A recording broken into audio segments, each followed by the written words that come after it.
All right, all right. Welcome to the Wally Bressler Show. As usual, I'm fired up for my guest for today. My guest today is a business coach. He's the author of What If It Did Work. He's been featured on Entrepreneur Magazine, also in BuzzFeed.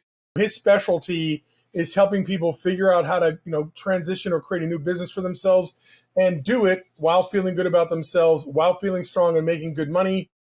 He's a serial, I think he called himself a serial franchisee of a bunch of different businesses. He's had a truckload of success. And like me, he's got a daughter who plays soccer. So I'm super excited about this. Welcome, Omar Medrano. How are you, buddy? Dude, I love that introduction. Thank you. You should write my dating profile, man, for internet. I mean, that within itself, I should just have like a tape recording of that. This is who I am. This is who I am, man. That's I love it. Thank you. awesome. I'm My honored to pleasure. be here with you. Yeah, and I'm grateful to have you here. I'm glad we could finally connect. For what it's worth, I actually had to hire somebody else to write my dating profile. So I don't know how good I would be at that. So that's where we're at. All right, cool. Let's get right to it here. What if it did work? Obviously, tell us a little bit about the book and your thought process, because obviously that's a summary, a culmination of your ideas that you've gathered over your time as a coach.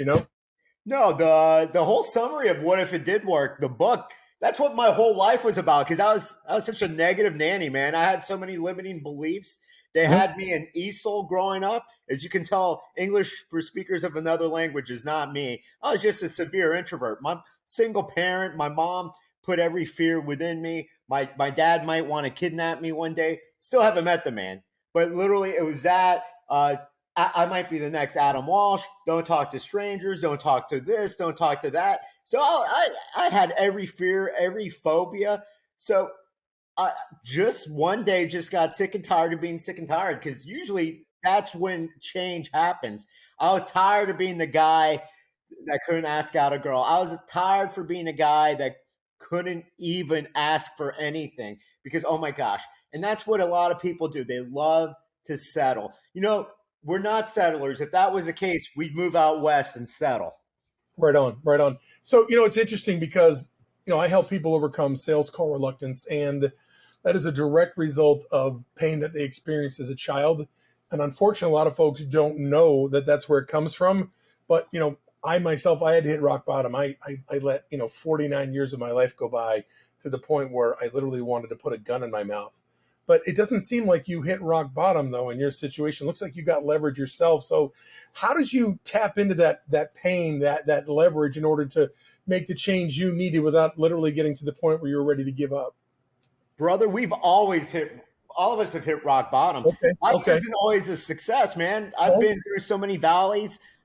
We currently in a valley, mhm, peaks, valleys. And mhm, I know when it comes to caller reluctance, mhm, man, for a guy that was fear of rejection to pick up that phone, mhm, both I sold insurance, I sold stocks, I was a financial advisor. And mhm, man, that phone can be so heavy, especially when you're cold calling and you're literally selling something that can help somebody. And when somebody tells you to screw off, somebody mhm, tells you something, so many knows, it starts, that phone weighs more and mhm, more and mhm. more. Yep. You just have 100%. to have that mindset. Pick up that friggin' phone, Mhm. because have the confidence in who you are, what you're selling, and you better keep on making those phone calls, because you're only one phone call, one presentation away from hidden gold. True, 100%. You've probably heard this before. A lot of people say this thing, I just woke up one day and I felt this or I felt that. And it's really not one day, it's a culmination of things.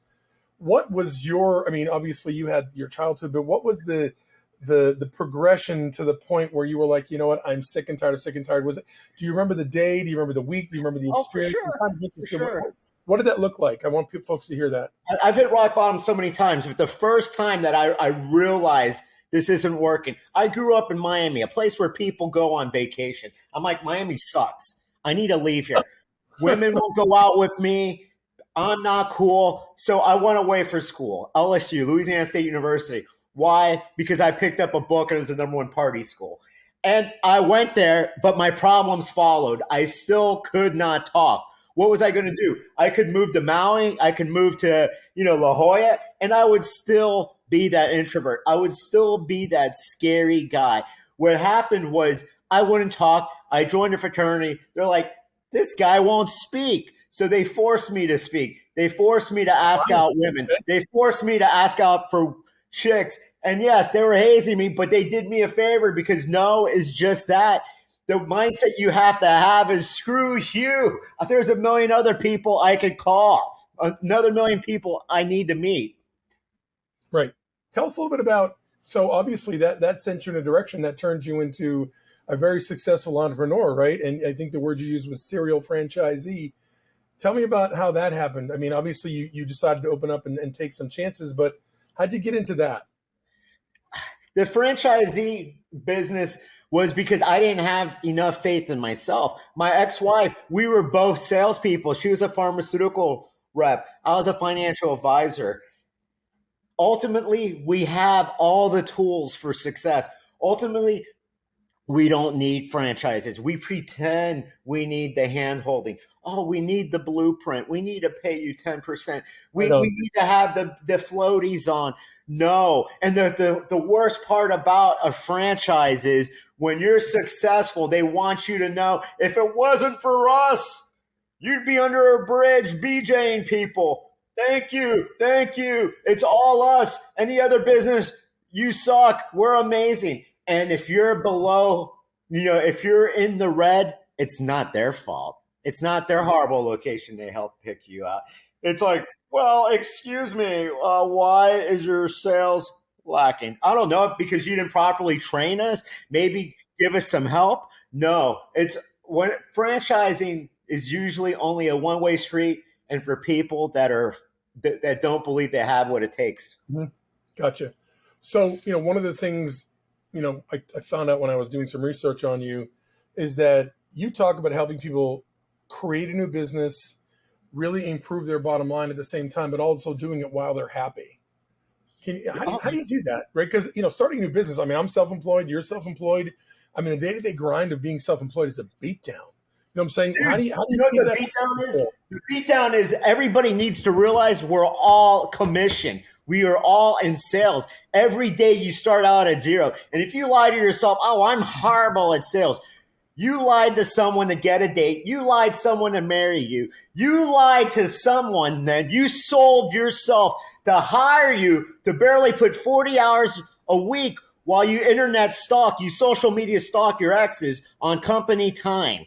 You sold yourself. We all are in commission because in that comfy job that once you make too much money and they cut you to make the quarter numbers, guess what? You're back at zero. You better give everybody a compelling reason, and you better wake up every day knowing that you start out at zero and you put in the time, you put in the energy. And if you have that corporate job and you have that cushion salary, you better show them what you got every single day. Right. It's interesting you say that because I tell my clients, because I, like you probably coach mostly entrepreneurs as well, right? Mm-hmm. So, I talk to my clients. I'm like, look, you are the CEO, president, and executive trustee of Your Name Personal Services Incorporated. Even if you work for somebody and get a W-2, it's still you representing you. Does that make sense? So you may be getting paid by somebody else. You're still running, who you are and showing up to make that happen. So let me talk about this. Obviously, one of your claims to fame as well is that you help people overcome the fear and the challenges and the internal emotional issues they have to create businesses and lives for themselves. What's your methodology there? Like, obviously you can tell people to do things all day long, but if they're scared and they've got fears and stuff like that, they're not going to move forward. How do you get people to move off the mark? I use the woo-woo, the personal development. We always run into that little belief, that little bitch voice. We also believe that we're not worthy. We run into self-destructive patterns, self-destructive behaviors that we've had programmed in us since we were little kids. And until you wipe that slate clean, until you realize that you forgive yourself, you forgive all the crappy people that crapped on you and treated you bad. When you realize that you are worth it, that you are a rock star, that you deserve the life that you're living, we can find success, but you're going to always go back. It's going to be a hamster wheel. So each one of my client, yes, let's have clarity on what you want. And two, because everything has this in common. What's holding us back is what's in here. And what's in here, the past, let's create it and let's leave it in history. I like that. Earlier you mentioned that we've all hit rock bottom. We've all gone into valleys. Clearly, from an economic standpoint, we're in a bit of a valley right now. How are you leading your clients through this this downturn? What I'm saying, through this tough economic time for a decent number of industries, for that matter. Oh, everybody is feeling the effects, and they can say political or this and that. I hear people, wow, it's not Trump. I could care less who's president. I just want a fixed economy. I don't care if it's Charlie Brown. I don't care if it's Jimmy Carter. I don't care if it's Bill Clinton. I don't care if it's HW coming back from his grave. The problem is, though, with the economy, it's mental fortitude. You have to wake up saying, what can I do right now to get myself out of this? What happens is the reason why people put a gun in their mouth and end it is because they want to end the pain. They don't understand everything is temporary. This thing that we're going through is temporary. Yeah, you might need a bigger boat like in Jaws, but let's keep on going forward, man. It sucks. We've all been through these. We just have a short-term memory. Yeah, I agree. And you have to have a short-term memory. And I played sports in college, but you played some sports too. You got to have a short-term memory, because if you get caught up in what just happened an hour ago, a day ago, a week ago in your business, it could derail you for a long time. So here, let me ask you this. You have a mantra that says, just ask for it. Mm-hmm. Where did that come from? The just ask for mantra that I have is because it's always a no until you ask. Always ask for the sale. Always ask for the appointment. Worst case, no. Hey, you know what? Let's follow up. Let's follow up in a day or two. I'll follow up. You better follow up 5, 6, 7, 8, 9 times. Follow up until they tell you, get the hell out. And then find more prospects. Find more people to market. Find more people. The thing is everybody is afraid. Everybody's afraid to ask. You have to believe in yourself. I'm Omar Medrano, LLC. If you're going to ask for that date, she says no. Next, move on. That's the only time don't follow up too. We don't want to be looking as a desperate or a stalker, but move on. The problem is, oh my gosh, how about if she says no? She says no, it's her loss. We don't live in Mayberry. Go find a yes. That's where just ask for it. Right. I love that. It's funny. I think people forget too that the only way to build resilience is to go through some tough times. Oh, right. It's a God-given. It's a gift. It's a gift. Completely. It is, but it's not from getting knocked down. It's getting backed up. That's that whole Vince Lombardi thing. If you get knocked down 7 times, you got to get up 8.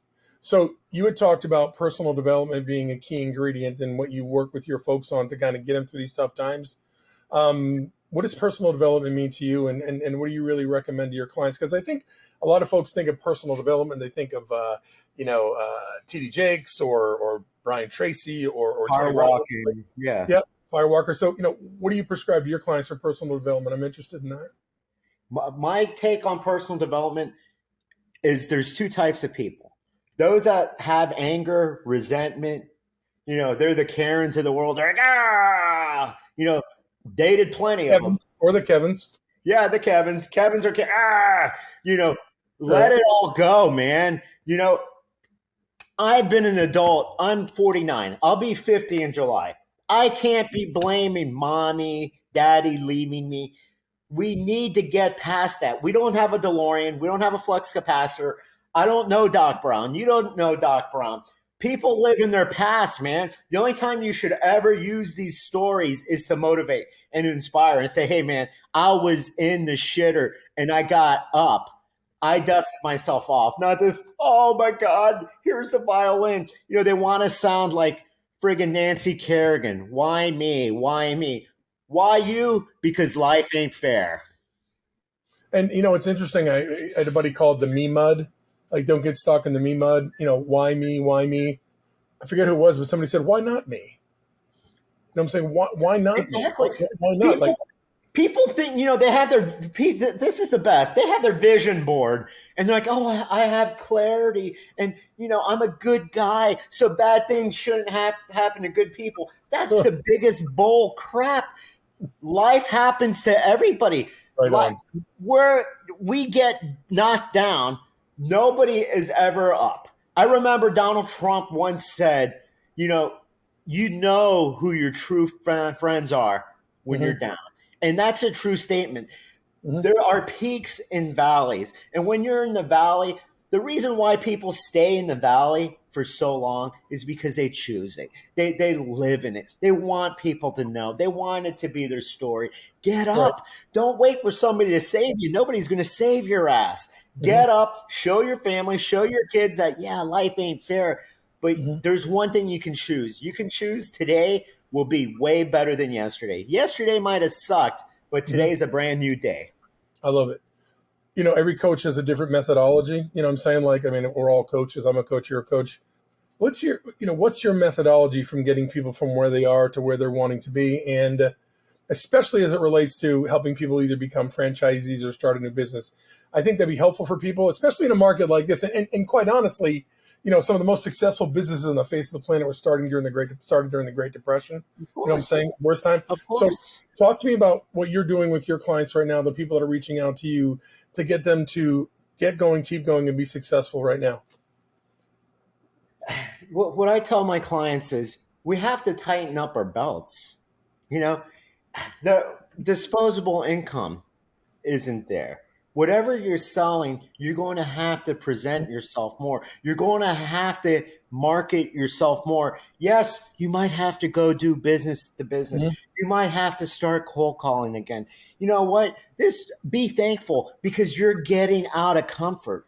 We've been so comfortable for so long. It's like, oh my gosh, I can invest anything in the stock market. It's gone up. Well, welcome home, buddy, because for the past 14, 15, 16 months, it ain't happening. Right. And, there's nothing to invest in. Just keep on. What happened, you're right. People make money when everybody else is backing down. This is the time to double down, triple down on your marketing. Go out there hungry. Mm-hmm. I was thinking about, most of the people that and here's the thing, we talk about personal development people, Brian Tracy, Tony Robbins, all those guys. If you look at anybody, Ed Milet, they all had terrible times in their lives at one point. Yeah. Right? They all had terrible times, and that's actually what allowed them to catapult themselves to where they are today. But I think what people forget is Tony Robbins was younger, but Ed Milet was older. You know what I'm saying, when it happened? I didn't turn my life around until I was 49. What do you have to say to people that are older, that have had a tough life and they've been staying in that valley and feeling like they don't want to move? Like, what can you say to these people right now to get them to start making a move now and realizing that I don't care if you're 30, 40, 50, 60, that you can still get it done? Hey, it took Harlan 65 to He's talking about the Kentucky Fried Chicken guy, yeah. Mm-hmm. But it doesn't Harlan, but it really doesn't matter. What matters is what's inside. Everybody wants that microwave to success. Everybody wants success to happen without putting in the work. You know what? Do the work. You want that TEDx talk? Start talking. Start presenting. Show people what you offer, what you bring. Start working on today. The problem is people are either, it's going to take too long. I've ran so many marathons, but the first time I'm like, how the hell can I do 26.2 miles? You don't focus on that. You focus on the training. You focus on what you can do now. You can write a book. Just start and continuously work on whatever it is that you want. That's the key to success. I know everybody can find the success that they're looking for, but they have to put in the hustle. They have to put in the grind, and they're going to have to do the work when, oh my gosh, this feels like a lot of pain. This feels like, I still do Facebook Lives. And there's 0 people on, and I'm still talking. The reason why people quit is because their ego. I don't want to do a webinar because how about if one person shows up? Well, so fear of failure, maybe even. Yeah, fear of failure, fear of rejection. Fear of failure, but you know what? Tony Robbins had to do all that stuff inside his house, inside People see the arenas. People see Ed Milet now, but you're right. People see Andy Frisella. Andy Frisella had to live in his friggin' warehouse for years. People, look at his cars. Let's do 75 hard. Let's buy Ariete stuff. Let's do all that. They don't understand. They even talk about how long. It's a process. There's no microwave to success. You're just going to have to suck it up. And yes, man, there's times that are so lean. There's times that you feel foolish, man. I wake up every day and saying, what am I doing? When people are coming to you, like when people come to you, what are the biggest challenges facing people who come to you as a client? Like, what do they come to you for? You know what I'm saying? I mean, if I'm going to go work with you, why am I coming to you versus somebody else? The reason why people come to me is the same reason why they come to whomever. I'm not selling ice cream, but if you want somebody blunt, you want somebody honest. It's like when they read my book and they're like, "Oh my God, this sounds just like you." Yeah, I only use. By the way, I'm feeling it, so yeah, I get it. Yeah, I only use one word, two one word syllables, two word syllables. I'm not here to tell you you look good. I'm the friend that says, "Oh my gosh, you look like shit. Go on a diet, man. Why are you putting that on?" I'm not the person that's going to say, "Oh, you're a hero because you should shop at Lane Bryant." That's courage. No, let's start working. What I can do is I can promise, and I've got results. My first client, I took him from 50 to over $2 million in less than 5 years with having an exit strategy and working on it. It can be done. I have results. I'm a coach because I was an entrepreneur. I'm always an entrepreneur. I'm not the guy that, I went to Joe Bob's coaching school. I've never owned a business, but they printed off some diploma from Office Max, and now I can sell. The problem is people do this, man. It's like I went to a marriage therapist when I was married, and she was divorced twice. You're going to save my marriage if you can't even save your own? That's the problem, man. We always go looking for the wrong people for the wrong advice. Right. It's like, I'm Catholic. Should I start talking to my priest about a marriage or how to stay married or how to have kids? No, man. It's like me speaking in tongues. If nobody can understand, man, but yet we go ask the morbidly obese person, the doctor, should I lose weight? It's funny. Go ahead. Sorry. No, go ahead. It's funny because when I played high school football, I mean, I'm a little older than you. I'm 54, I'll be 55. But, back then we would run off the field and the team doctor would be smoking a cigarette.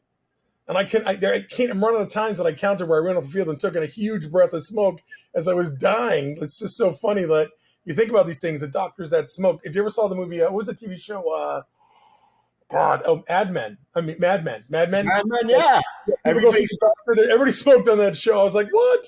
But dude, that's how it was back then. I got it. That's the reality. But right, don't people always ask, well, I decided not to go into business because I asked my buddy, my best friend who lives at home still at the age of 40 with his parents. Well, good job. We always ask the wrong people for the wrong advice. Right on. We can find your book on Amazon, right? You can find my book on Amazon. You can look me up. I'm not a prophet, but I don't only seek profit. If somebody DMs me because they're in the dark, in the shit, or they're having a hard time, give me a call, text me, DM me, fax me, telegram me. I just don't answer stupid questions like that old woman in Poltergeist. If somebody's going to try to pitch me and say I look like shit, sorry, buddy, that's 20 years old. I'm almost 50. You're not going to have me looking young. And sorry, I know you're a crypto billionaire or a Forex guy, and you're right next to Warren Buffett, but you decided to DM me because out of the kindness of your heart, you want to see me succeed. Thank you. No, those I don't answer. But it's funny you say that because I've lost about 100 pounds. I still have a decent amount of weight to lose, but you can see that I'm a big guy. Man, I'm like the biggest Chubby Chase coach on the face of the earth. Like I I get hit up by trainers every day. I help businesses and entrepreneurs all the time, man. And they don't know how to sell. They don't know. Could you imagine? Go ahead. Could you imagine picking up the phone, cold calling somebody? I'm selling nutraceutical. Hey, do you look like shit? You look horrible. I've got a problem. Oh, thank you. That's the way to do it. Always start. Yeah. Always start that or the DM. Hey, let's small talk. It's how's the weather? Yeah, the worst thing you can do, by the way, is go to somebody and say, hey, listen, I got a great system that helps people lose weight. When can we help on the phone? Like, stop pitching me. Or what's even worse, it's like, I know you're coming in for a kiss. You know what I'm saying? Like, I know you're buying, like, come on, you got to do a better job than that. It just drives me crazy how horrible people's connection. You got to make a connection with somebody. You got to look on their Facebook page and find something that's interesting. And I don't want to get off topic here, but no, here's the best one. Hey, so what do you do? It's like you're cold pitching me. You're looking, and you can't scroll down my profile, which is easy to look at and go, oh, okay. And no, what do I do? No, what do you say? What do you do? Because if this is your idea of selling, go get that corporate job. Well, the other day, some guy, we're having a conversation, and he's asking me questions. I'm answering the questions. I said, look, because I try to be nice, you know what I'm saying? Because I know it's hard for some people. I'm like, dude, I just can't keep answering questions. If you want, go grab 15 minutes in my calendar. I'll answer your questions if I can help you out, right? So then he sends it back. He says, I just want to make sure that I'm talking to the decision maker. I go, brother, I'm not buying anything. I'm going to answer your questions because you started this off with finding out if I had coach financing or not. Oh, no, I'm not looking to sell you anything. Then why do you need to talk to the freaking decision maker? Oh, my God. So, look, real quickly, if I want to go ahead. Wally, you're going to laugh. Because I believe in karma. Every person that does a horrible job DMing me, they're a horrible cold pitch. I try to give them free information. Yes. Close-minded, they'll either tell me to go F myself or that they're super wealthy. They don't need me. It's like, yeah, but then why are you pitching me? And block me. Block me. Right? Block me, please. It's like, dude, I have ex-girlfriends that I grew up with that blocked me. I have people that I actually care about blocking me. I know, you right? think a complete stranger that blocks me is going to ruin my day? My sister doesn't even talk to me, so I get it. It's so funny. You know what? One of my favorite things, we're getting off track. I want to wrap this up quickly, but this is really my favorite thing is some guy started pitching me, and I go, come on, dude. I said, you call yourself a salesperson and you're already pitching me? I'm like, you got to do better than that. Let's try again. He didn't like that. So look, if I want to find you, where am I going to find you? You can find me on Omar Medrano on Facebook, on public. Remember, it's called social media, people. We're all selling something. If you want to know, everybody know that you're at Nobu or STK Steakhouse or Benihana's, just do it public so we can all know. 100%. And take a picture of your meal while you're at it. Yeah, exactly. Because I've never seen Chinese food or Japanese food. Or shrimp, So the other thing is, for sure.